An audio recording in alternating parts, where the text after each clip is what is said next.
Hello friends, this is Aarti. Welcome to my channel learn and grow with Aarti ma'am. So friends, कैसे हैं आप सभी? I hope आप सभी बहुत अच्छे हैं और बहुत अच्छे से आप अपनी तैयारी कर रहे हैं ना, और होना भी यही चाहिए।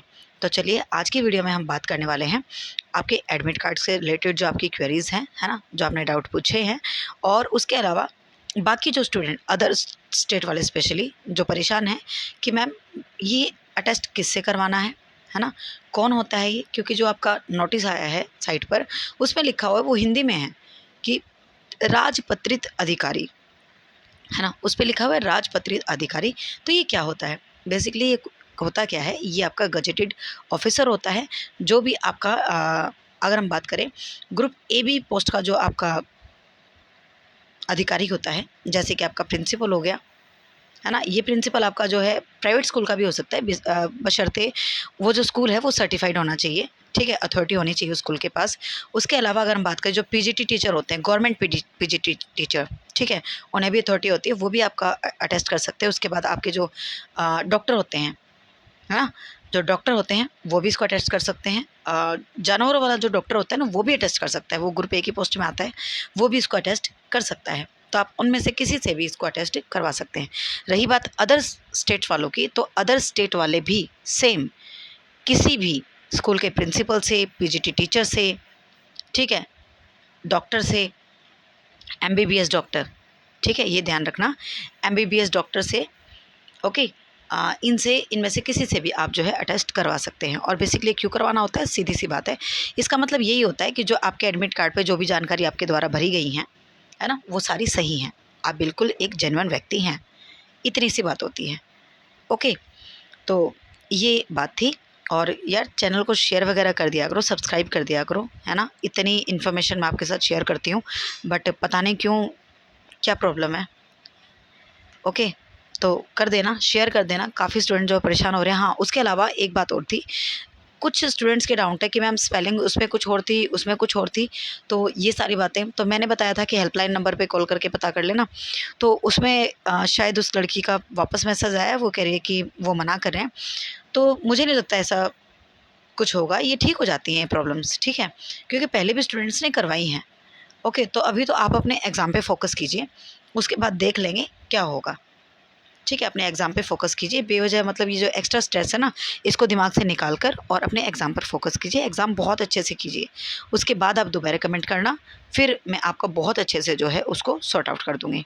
ओके, अभी जो है आप सिर्फ़ और सिर्फ़ अपनी पढ़ाई पर फ़ोकस कीजिए, एक्स्ट्रा बातों पे बिल्कुल भी ध्यान मत दीजिए, ठीक है। जिनका सिर्फ़ एस्टेट है, वो अपने एस्टेट पर बहुत अच्छी तरह से फ़ोकस करें। जिनका सीईटी भी है, वो सीईटी पर फ़ोकस करें, एस्टेट अपने आप निकल जाएगा, आई प्रॉमिस, ठीक है, ये अपने आप निकल जाएगा, आपको सिर्फ इस पर ध्यान देना है। ओके, एक स्टूडेंट ये भी कह रही थी कि, एक स्टूडेंट है, वो कह रही थी कि मैम कोई भी टीचर जो है इस बात पर आवाज़ उठाने के लिए नहीं आ रहा है कि एचटेट भी है, सीईटी भी है, और आपका डीएसएस भी है ना। तो इसके लिए मतलब एक स्टूडेंट जो है कैसे इन सब की तैयारी एक साथ कैसे करे, किसको पहले तवज्जो दे, किसको पहले प्रेफरेंस दे, किसको किसकी तैयारी करे, इस पर कोई भी टीचर बात नहीं करना चाहता, ना ही किसी कमेंट का रिप्लाई करता है।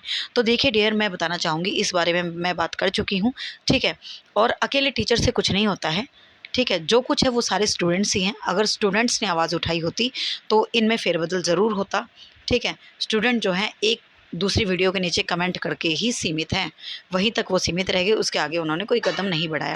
अब अगर बात करें, हज़ारों स्टूडेंट्स जो हैं परेशान रहे उस बात को लेकर कि उनके एडमिट कार्ड नहीं निकल पाए, जबकि हाँ, गलती उनकी भी रही है कहीं न कहीं, ठीक है।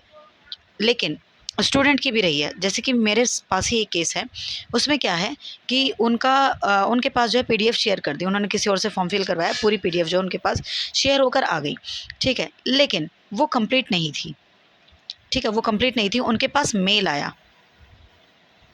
एचएसएससी की तरफ से मेल आया कि आपका जो फॉर्म है वो इनकम्प्लीट है। वो उन्होंने देखा ही नहीं, वो उन्होंने देखा ही नहीं, तो सीधी सी बात है, अब एडमिट कार्ड क्यों आएगा? अब उनका एडमिट कार्ड नहीं आया, ठीक है। तो अब गलती कहीं न कहीं उन्हीं की रही ना।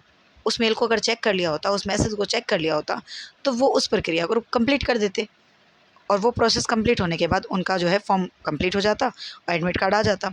इसी तरह से मैं ये नहीं कहती उनकी तरह बाकी स्टूडेंट्स भी हैं जिनकी गलती नहीं थी और कहीं ना कहीं जो है उनका एडमिट कार्ड नहीं आ पाया, लेकिन HSSC गए, है ना, चंडीगढ़ गए, लेकिन कितने, सिर्फ 200 लोग पहुँचे वहाँ पर।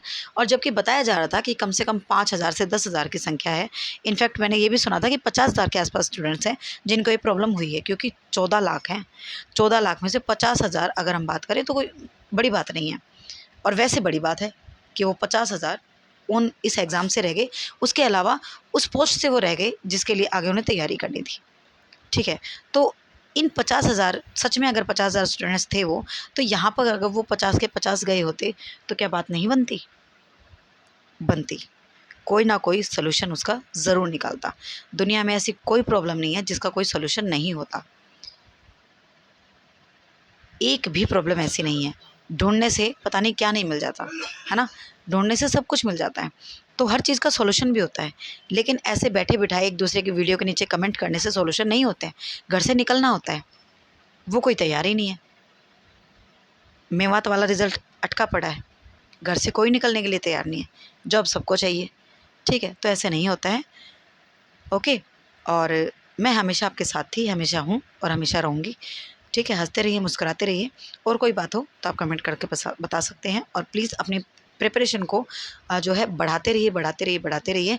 बिल्कुल अंधाधुंध होके पढ़ाई कीजिए, अभी यही टाइम है। लास्ट में अपने आप को जो है रिलैक्स करना, जब आपका लास्ट डे है उस दिन ज़्यादा स्ट्रेस नहीं लेना, फुल नींद लेनी है, अपने आप को रिलैक्स करना, ठीक है? चलिए, थैंक यू वेरी मच।